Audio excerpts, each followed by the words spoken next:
와튜브, 이 시간에는 중국 기업 한국 투자, 한국이 손해볼 수도 있는 이유를 살펴보겠습니다. 중국 알루미늄 강자 밍타이가 전남 광양에 대규모 투자를 하며 공장을 설립한다는 발표가 있었는데요. 한국비철금속협회는 밍타이 한국 진출을 반대하는 성명을 발표했습니다. 중국이 한국 기업 인수는 종종 있었습니다. 하지만 밍타이처럼 한국에 대규모 제품 공장을 설립하는 것은 처음 있는 것입니다. 또 다른 중국 기업 HAM도 전남 광양에 분유 공장을 세우겠다는 목표로 공장 부지 입찰에 들어갔습니다.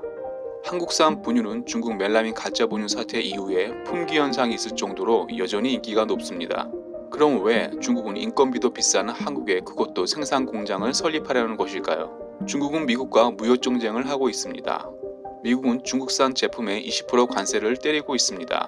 중국은 그동안 자국에서 생산한 제품을 미국에 수출했고 천문학적 무역 흑자를 얻었습니다. 하지만 중국산 제품에 관세가 20% 이상 지속된다면 중국 제조업은 버틸 여력이 없습니다. 반면 한국은 미국과 FTA 협정을 맺었습니다. 한미 FTA는 한국에게 유리한 협정이었습니다. 중국은 FTA를 맺은 한국에서 무역전쟁 관세를 피하기 위해 한국의 생산기지를 만들고 싶은 것입니다. 하지만 중국 기업이 한국산 제품이라고 미국에 수출한다면 미국은 한국에도 관세를 때릴 수 있습니다. 실례로 트럼프 대통령은 오바마 대통령 기간에 협정한 한미 FTA를 폐기하려 했고 결국 재협상을 했습니다. 미국이 중국과 무역전쟁하려는 이유는 중국 경제에 숨통을 조이려는 것입니다. 미국은 오직 중국산 제품에만 관세 20%를 때리기로 했습니다. 이 상황에 중국이 한국에 생산기지를 만들어 수출한다면 미국이 가만히 있을까요?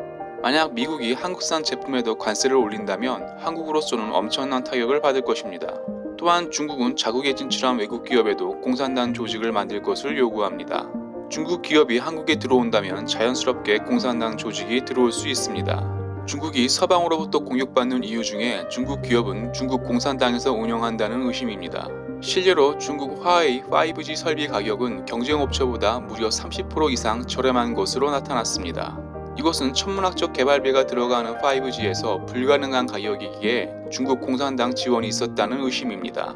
또한 과거 중국 상하이 자동차는 쌍용 자동차를 인수할 때 한국 공장 투자와 고용 유지를 약속했지만 얼마 지나지 않아 정리해고와 기술 유출만 하고 결국에는 먹튀했습니다. 외국인 투자는 긍정적이지만 중국이 한국 투자는 위험해 보입니다. 와튜브 마치겠습니다. 유익했다면 구독, 좋아요 부탁합니다.